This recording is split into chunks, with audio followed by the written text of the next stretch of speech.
What's up, everybody? This is Neil Real, and this is Let's Please God, the ministry that helps you stay right with God and find victory over sin and the devil and all his devices. Today, we are talking about polygyny, which is a form of polygamy, and this is the 5 hangups women have about polygyny. As you know, we've talked about, does God support polygamy? That was our last sermon, and we found that he does. He definitely supports a form of polygamy called polygyny.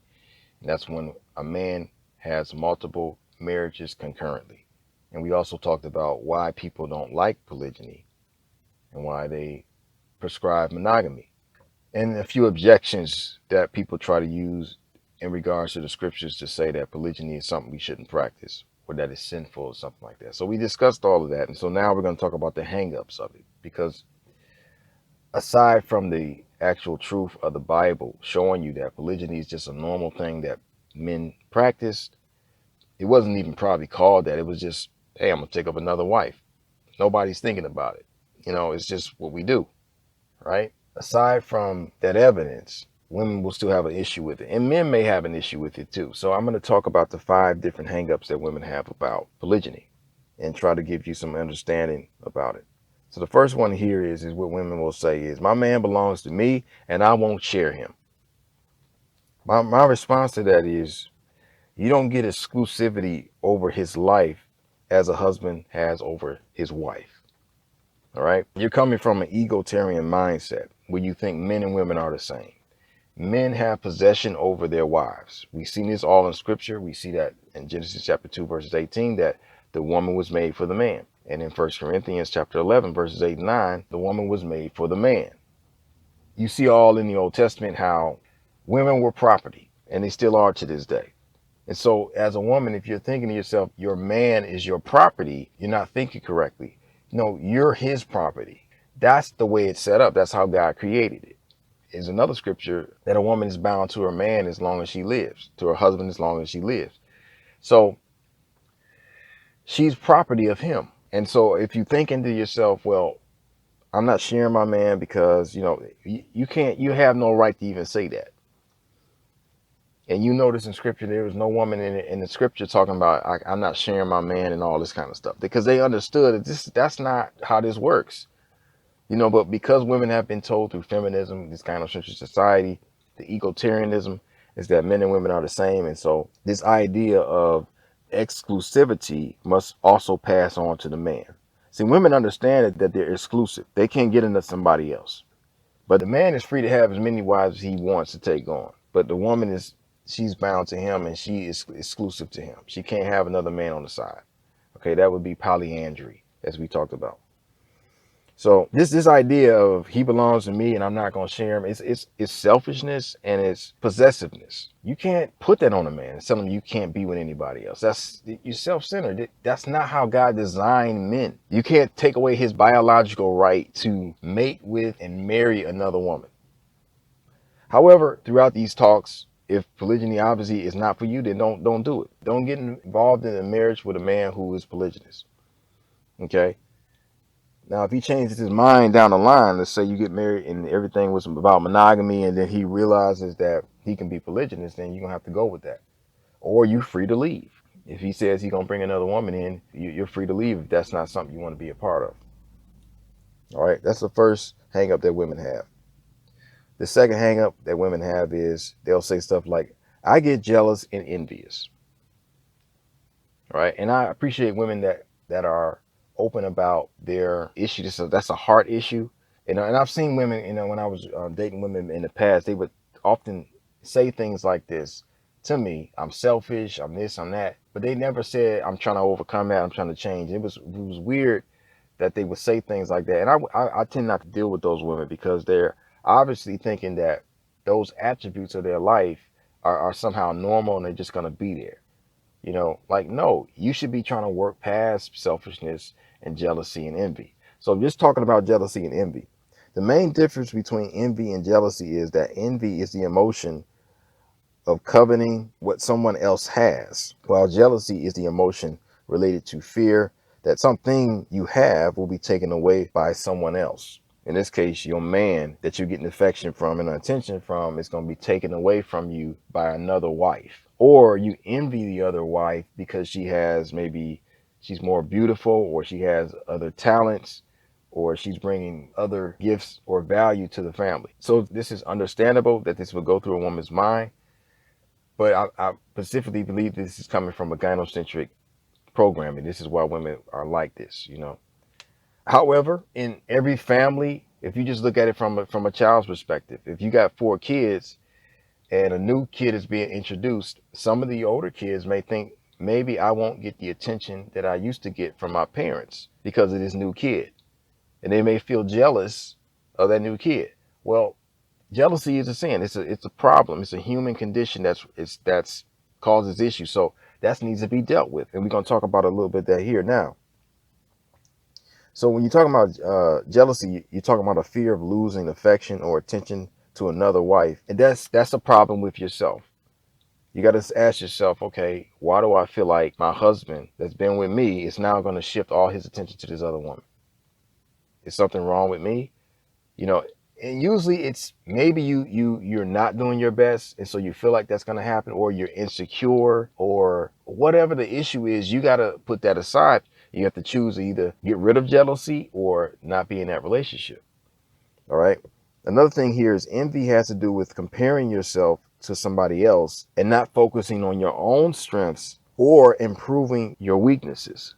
Instead, you seek to tear down the other person. And so when a wife is envious of another wife, she's not focusing on herself. Like, as a wife, you ought to be focusing on the value that you bring to the family and not looking at the other wives, were they prettier than me, or all this other stuff. You got to just focus on what you bring to the table, because she married you for a reason, and you got to get your focus off these other women. You got to just focus on what you got to do for your husband, how you contribute to the family, and be content with what you're doing. If you have weaknesses, then strengthen those weaknesses. Don't be just saying, well, I'm not going to change, and just be upset with somebody else who's better at that. If you can be a woman that is not that submissive at times, and your husband gets a woman that's more submissive, you can't be upset with her because she's more submissive than you are. Be submissive. Be cooperative. You know, don't fight with him back and forth. If the other woman is just smooth and calm, collected, does what he says, but you can't be envious of her. You can't be envious of how she looks. She was born with how she looks. You can't be envious of that. You know, you just got to work on you and be the best you can be. These are things that you have to work out in yourself, you know. And just like I said, if you got a family of kids, there's going to be times when one child may be jealous of the other. You got to sit and talk about that. The husband has to sit and talk about that. But as a woman who's older, that's something you also have to deal with within yourself. If a man married you, most likely he has a place for you, and he values you. And just because he has other women doesn't mean that he's going to not give you what you need within the family. So these are heart issues that must be addressed before the Lord. All right. That's unacceptable for a woman to be jealous and envious in a household. Envy is a sin that it leads to all kind of evil. Jealousy is the same thing. So anyway, that's the second hang up that women have. Another hang up that women have is they'll say stuff like, it's all about multiple sex partners. This man is just a freak. He's just a lust-filled dog, and that's why he's getting all these women. That's what polygyny is about. It's really about sex. Well, it is about sex, and it's not sinful. Stop saying a man's a lust-filled dog when it's his biological drive that's leading him to acquire other women, all right? It's normal for him to do that. You need to understand that men are on 24/7 as far as their sexual drive is concerned. They are producing semen every day, all right? They are horny every day. They got a lot of testosterone flowing through them. They're designed to be having sex and to be having sex with all these women. So it's important that they have those women to have access to, all right?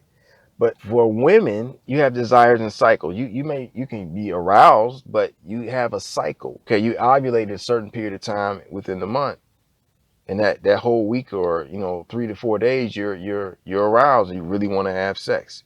Men are like that all the time.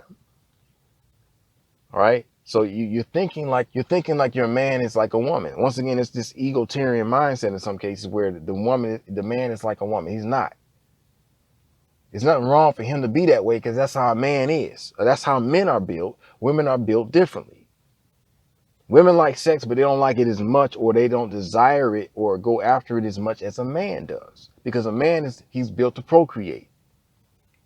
Another thing about this is banging one woman all the time gets boring. All right. But sexual variety is better. So when a man can have sex with another wife and feel her and how she is and how different she is, it's very satisfying, and it keeps the man healthy spiritually and physically. Okay, we talked about good sex and how all the importance of good sex. See, God created this not just to procreate, but it's a health thing. It's a physical thing, and it's a spiritual health thing. It's not just, oh, these guys just want to. When a man has an orgasm, he releases so much spiritual toxins. Orgasms help you as a person, as a man. It's very healthy for a man to be having a lot of orgasms. This is part of just health. So stop hating on sex and saying that this man's some lust-filled, sinful individual. It's not, okay? Another thing, because it's within a marriage setting, his sexual energy or his energy as a man isn't wasted, but it's rather recycled.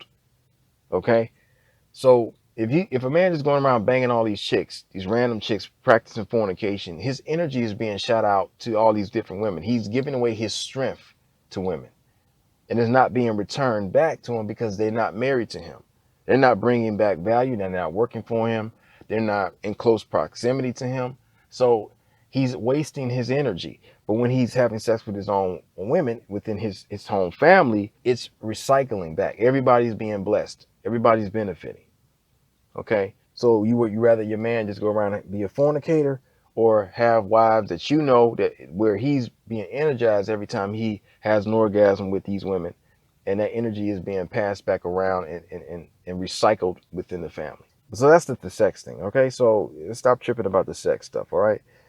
Number 4 here is another thing women have a hang up on. He won't have time for me, for the wives and the children. He won't have time.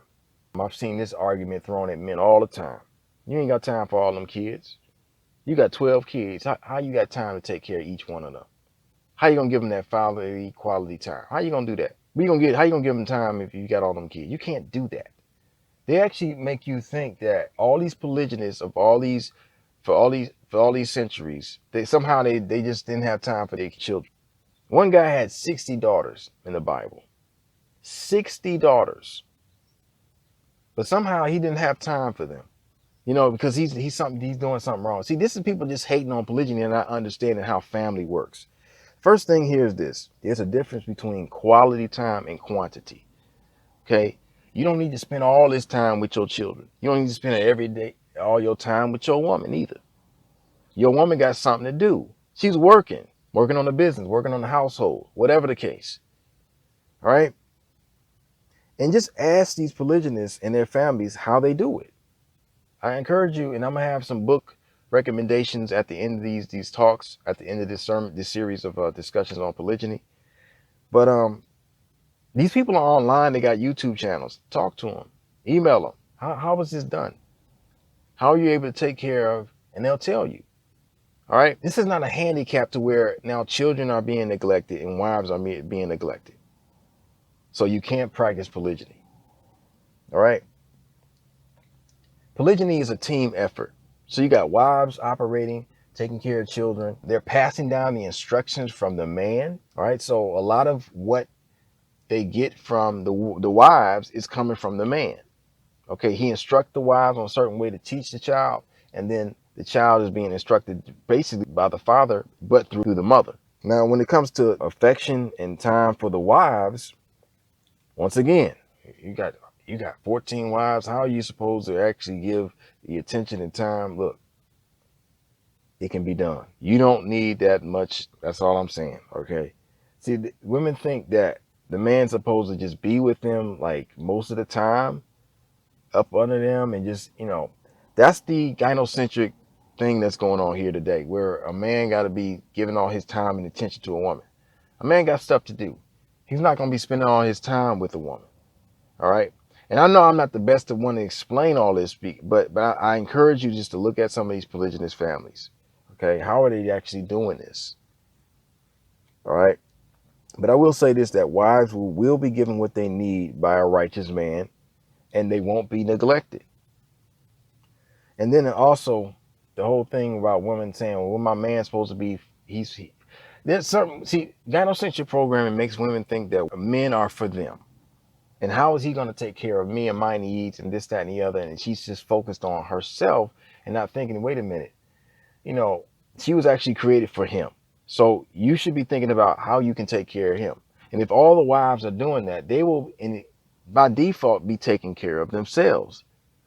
But if you focus on yourself and I want most of the attention, I want all his time and all this kind of stuff, then you're going to be unhappy because you're not going to get that. And there's another thing that they say, absence makes the heart grow fonder. So I believe a lot of some of the problems in marriages today is because married couples they spend too much time in proximity to each other. Y'all need to space this out. Don't see each other for a few days. You know, go back to those days when you used to date, when you didn't live with each other, when you seen them maybe twice a week and you anticipated seeing them and the interactions you had between each other. That's kind of how it would be in a polygynous family. The man is not going to be sleeping with every wife every night. He may see her once or twice a week. That's good enough because that sustained you when you were dating. Remember the anticipation of seeing that person, and you would think about them the rest of the week. You would maybe get a few texts or calls or whatever, but generally you would only see them twice a week or something like that, maybe even once a week. That's good enough to sustain a relationship, a happy relationship. You ain't got to be in the house all the time. You ain't got to wake up and see them every day. You know, it's not about that.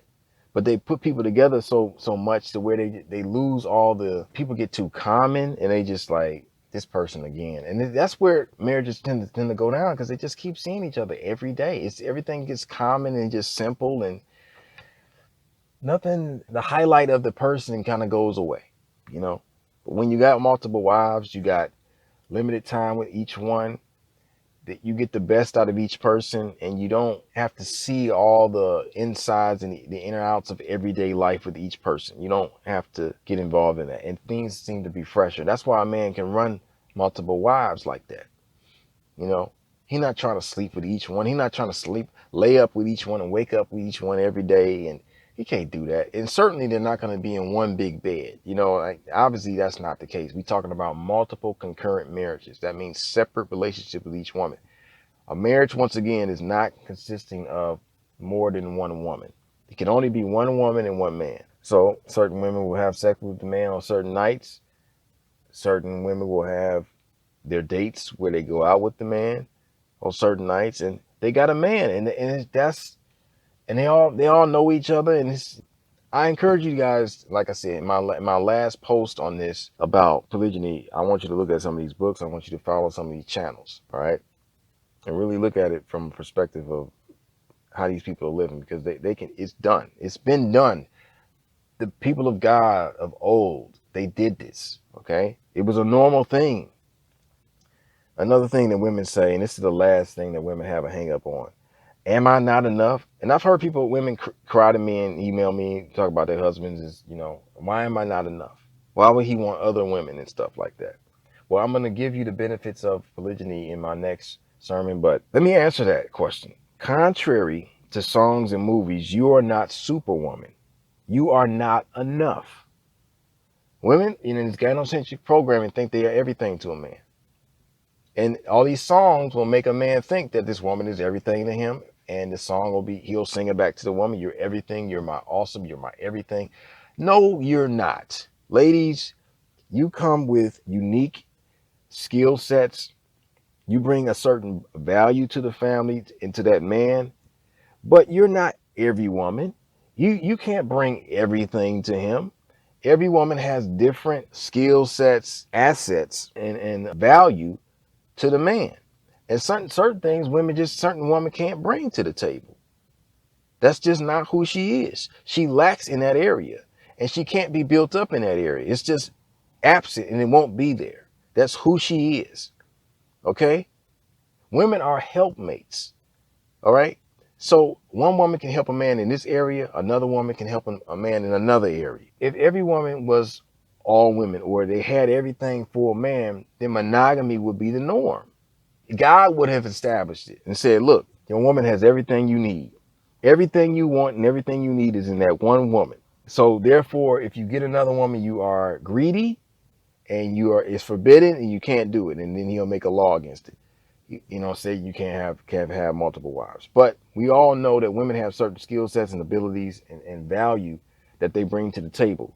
But all of them are not alike. They have different things. And so you can't say to yourself, I'm Superwoman, I'm not enough, asking all these questions. Yes, you're not enough. You are not enough. You are one woman with certain skill sets, but you lack in other areas, and there's nothing that you can do about it. All right. So this is why another wife would be helpful. So that's all I got for you today. Till next time, walk in the spirit and be blessed.